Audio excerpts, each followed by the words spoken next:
இயேசு கிறிஸ்துவின் பிறப்பை உலகிற்கு அறிவிக்கும் கிறிஸ்துமஸ் திருநாள் உலகெங்கும் உற்சாகமாக கொண்டாடப்படுகிறது. கிறிஸ்துமஸ் கொண்டாட்டங்கள் தொடங்கியது எப்படி, கிறிஸ்துமஸ் மரங்கள் வைக்கும் பழக்கம் எங்கு தோன்றியது என்பன போன்ற சுவாரஸ்யமான தகவல்களை நேயர்களோடு பகிர்ந்து கொள்வதற்காகத்தான் இந்த உற்சாக கிறிஸ்துமஸ் நிகழ்ச்சி.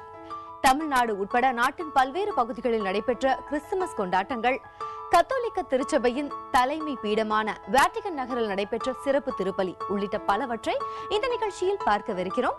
முதலில் கிறிஸ்துவின் பிறப்பை வேட்டிகன் எப்படி வரவேற்றது பார்ப்போம்.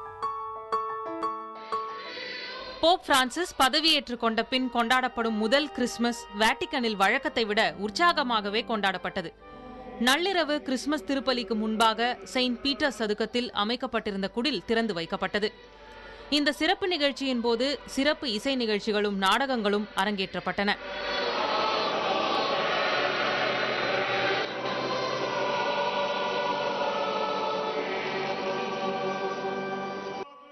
தனது முதலாவது கிறிஸ்துமஸ் திருப்பலியை நடத்திய போப் ஆண்டவர் பிரான்சிஸ் சுயநலத்தை கைவிட்டு அமைதியை நிலைநாட்ட அனைவரும் பாடுபட வேண்டும் என கேட்டுக்கொண்டார். Se amiamo Dio e i fratelli, camminiamo nella luce.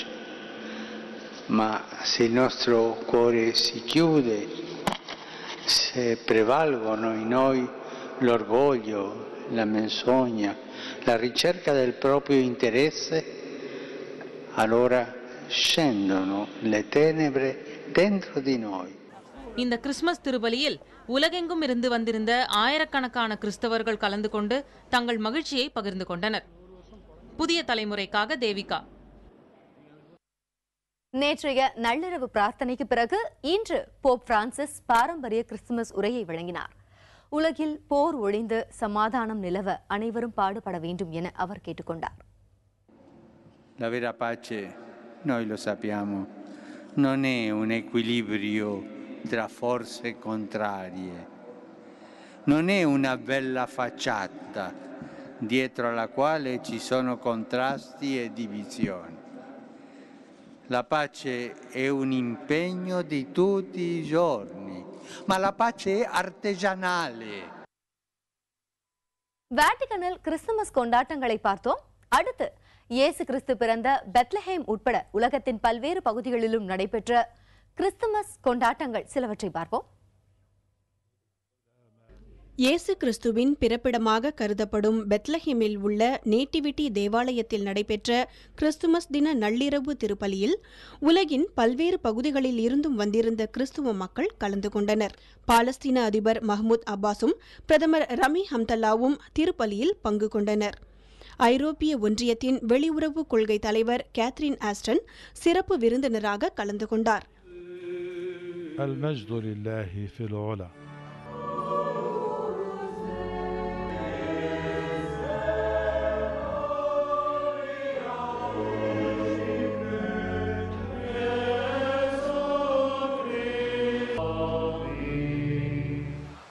ஆஸ்திரேலியாவில் சிட்னி நகரில் சிறு மழைத்தூறலையும் பொருட்படுத்தாமல் மக்கள் கடற்கரையில் கிறிஸ்துமஸை கொண்டாடினர். அங்கு கிறிஸ்துமஸ் தாத்தா வேடமணிந்த ஒருவர் அங்கு வந்தவர்களுக்கு இனிப்புகள் வழங்கினார்.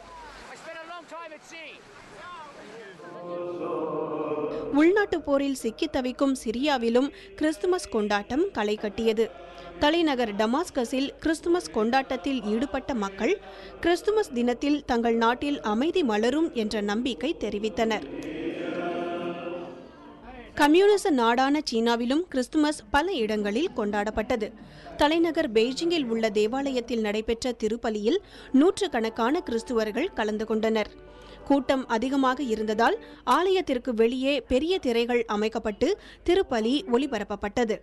சீன மொழி மட்டுமல்லாது ஆங்கிலம் மற்றும் இத்தாலிய மொழிகளிலும் திருப்பலி நடைபெற்றது. இதேபோல் உலகின் பல்வேறு பகுதிகளிலும் கிறிஸ்துமஸ் கொண்டாடப்பட்டது. புதிய தலைமுறைக்காக அமல்ராஜ். ஒருபுறம் உலகமே கிறிஸ்துமஸை உற்சாகமாக கொண்டாடி கொண்டிருக்கையில் ஹயான் புயலின் கோர தாண்டவத்தால் உருக்குலைந்து போன பிலிப்பீன்ஸிலும் கிறிஸ்துமஸ் கொண்டாடப்பட்டது. ஒரு பிரகாசமான எதிர்காலம் தங்களுக்கு இருக்கிறது என்ற நம்பிக்கையில் தங்கள் சோகத்தை மறந்து புயலில் தப்பிய பொருட்களை கொண்டு பிலிப்பீன்ஸ் மக்கள் கொண்டாடிய கிறிஸ்துமஸ் பண்டிகையை இப்போது பார்ப்போம். கிறிஸ்துமஸ் பண்டிகை பிலிப்பீன்ஸ் மக்களின் வாழ்க்கையோடு கடந்து போன ஒன்று. வழக்கமாக பிலிப்பீன்ஸின் கிறிஸ்துமஸ் பண்டிகை கொண்டாட்டம் செப்டம்பர் மாதம் முதல் ஜனவரி வரை பல்வேறு வகையில் சிறப்பாக கொண்டாடப்படுவது வழக்கம். கடந்த சில மாதங்களுக்கு முன் பிலிப்பைன்ஸை தாக்கிய ஹயன் புயலால் அந்நாடே உருகுலைந்து போனது. இதனால் அப்பகுதி மக்கள் தங்கள் உடைமைகளை இழந்தனர். இருப்பினும் சோகத்தை சுகமாக மாற்றி புயலில் எஞ்சிய பொருட்களை கொண்டு கிறிஸ்துமஸ் பண்டிகையை சந்தோஷமாக மாற்றியுள்ளனர் பிலிப்பைன்ஸ் மக்கள். எனினும் மகிழ்ச்சியான கடந்த கால கிறிஸ்துமஸ் கொண்டாட்டங்கள் குறித்த கவலைகள் அவர்கள் மனதில் இல்லாமல் இல்லை. Kahit paano, mayroon kami mga natatanggap. Salamat sa Diyos. May natatanggap kami mga relief. So yan ilalagay namin. Wala naman kami ilalagay dapat na mga noon. வீதியில் கிடக்கும் பழைய பாட்டில்களை கொண்டு கிறிஸ்துமஸ் மரங்களை தயாரித்து கொண்டாட்டத்தில் ஈடுபட்டனர். உடைமைகளை இழந்தாலும் அனைத்து சுகங்களையும் பெற்று இன்பமாக வாழ்ந்த காலம் போல் இன்றும் உயிருடன் சந்தோஷத்தில் வாழ கிறிஸ்துமஸ் வாய்ப்பளித்துள்ளதாக கூறுகின்றனர். இந்நிலையில் தங்களிடம் உள்ள பொருட்களை கொண்டு கிறிஸ்துமஸ் குடில் அமைக்கும் பணியிலும் இளைஞர்கள் தீவிரமாக ஈடுபட்டனர். May meaning at may rason ng Panginoon kung bakit tayo nabuhay, kung bakit ka nag-survive sa bagyo. So it means it's not the end of the world para sumuko ka na sa mga pangarap mo. Bagyo lang yan. Christmas பண்டிகை வாழ்க்கையில் சந்தோஷத்தை அளிக்கும் என்று நம்பும் மக்கள் புயலால் ஏற்பட்ட துயரத்திற்கு பிறகு சந்தோஷம் தங்கள் வாழ்க்கையில் மீண்டும் துளிர்க்கும் என்று நம்பிக்கையுடன் காத்திருக்கின்றனர். புதிய தலைமுறைக்காக மரியரீகன். கிறிஸ்துமஸ் தமிழகம் முழுவதும் இன்று கோலாகலமாக கொண்டாடப்பட்டு வருகிறது. தேவாலயங்களில் நடைபெற்ற சிறப்பு பிரார்த்தனைகளில் ஆயிரக்கணக்கானோர் பங்கேற்றனர். தமிழகத்தில் கிறிஸ்துமஸ் கொண்டாட்டம் குறித்து இப்போது பார்ப்போம். சென்னையில் புகழ்பெற்ற சாந்தோம் தேவாலயம், பரங்கிமலையில் உள்ள புனித தோமையார் தேவாலயம் போன்ற இடங்களில் நேற்றிரவு 11 மணிக்கு சிறப்பு திருப்பலி நடத்தப்பட்டது. தேவாலயங்கள் மின்னும் பல வண்ண விளக்குகளால் அலங்கரிக்கப்பட்டிருந்தன. புதுச்சேரி தேவாலயங்களில் நடைபெற்ற சிறப்பு பிரார்த்தனைகளில் வெளிநாட்டினரும் பங்கேற்று உற்சாகமாக கிறிஸ்துமஸை கொண்டாடினர். இந்த சர்ச்சில் என்ன ஒன்றுனாக்கா, இப்போ எந்த சர்ச்சிலும் இல்லாத ப்ரேயர் பண்ணுறது 3 லாங்குவேஜில் பண்ணுவாங்க. ஒன்று தமிழில், ஒன்று இங்கிலீஷில், இன்னொன்று ஃப்ரெஞ்சில். அதனால தான் இந்த சர்ச்சுக்கு வேர்ல்ட்லேருந்து எல்லாருமே வந்து ப்ரேயர் பண்ண இந்த சர்ச்சுக்கு வராங்க. இப்போது எல்லா நாட்டில் இருந்தும் பார்த்திங்கன்னா டூரிஸ்ட் வந்து பாண்டிச்சேரிக்கு வந்திருக்கிறாங்க. இங்கே இன்றைக்கி வந்திங்கன்னா கிறிஸ்மஸ் அன்றைக்கி என்ன ஒரு ஸ்பெஷல்னால், நம்ம பாண்டிச்சேரியில் இந்த சர்ச் வந்து ரொம்ப ஸ்பெஷல் இன்றைக்கி. ஏன்னா என்னுடைய ஃப்ரெண்ட்ஸுங்க ஃப்ரான்ஸு, ஜெர்மனிலேருந்து வந்திருக்கிறாங்க. தூத்துக்குடி பனிமய மாதா தேவாலயத்தில் கிறிஸ்துமஸ் கோலாகலமாக கொண்டாடப்பட்டது. நேற்றிரவும் இன்று காலையும் நடைபெற்ற பிரார்த்தனைகளில் ஆயிரக்கணக்கானோர் கலந்து கொண்டனர். தூத்துக்குடியைச் சேர்ந்த மெர்லின் என்பவரது வீட்டில் தேசிய ஒருமைப்பாட்டை வலியுறுத்தும் வகையில் கிறிஸ்துமஸ் குடில் அமைக்கப்பட்டிருந்தது. தேசிய ஒருமைப்பாடு அப்படிங்கிறது நாட்டு மக்கள் அனைவருக்கும் வரணும் அப்படின்னு நம்ம எல்லாரும் எதிர்பார்க்குறோம். நாட்டு மக்கள் அனைவருக்கும் வரணும் அப்படின்னாக்கா அதை வீட்டிலேருந்தே முதல்ல ஆரம்பிக்கணும். அதனால் ஒவ்வொரு வீட்லேயும் தேசிய ஒருமைப்பாட்டு உணர்வு மக்களிடையே, அங்கே இருக்கக்கூடிய குழந்தைகள்லேருந்து பெரியவர்கள் வரைக்கும் தேசிய ஒருமைப்பாட்டு உணர்வு வளரணும் அப்படிங்கிற எண்ணத்தோடு நாங்கள் இந்த குடிலை வடிவமைச்சிருக்கோம். கோவை மாநகரில் கோட்டைமேடு என்ற இடத்தில் சர்வசமய கூட்டமைப்பு சார்பில் கிறிஸ்துமஸ் கொண்டாடப்பட்டது. இந்து, முஸ்லீம், கிறிஸ்தவம் உள்ளிட்ட அனைத்து மதங்களைச் சேர்ந்த ஏராளமானோர் பங்கேற்று கிறிஸ்துமஸை உற்சாகமாக கொண்டாடினர்.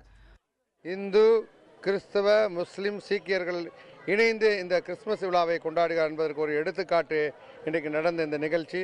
இந்த நிகழ்ச்சியின் மூலம் கோவை என்பது ஒரு 50 ஆண்டுகளுக்கு முன்பு எப்படிப்பட்ட ஒரு சகோதர பாசத்தோடு இருந்ததோ அதே போன்ற நிலைமையை இன்றைக்கு இங்கே கொண்டு வந்திருக்கின்றோம்.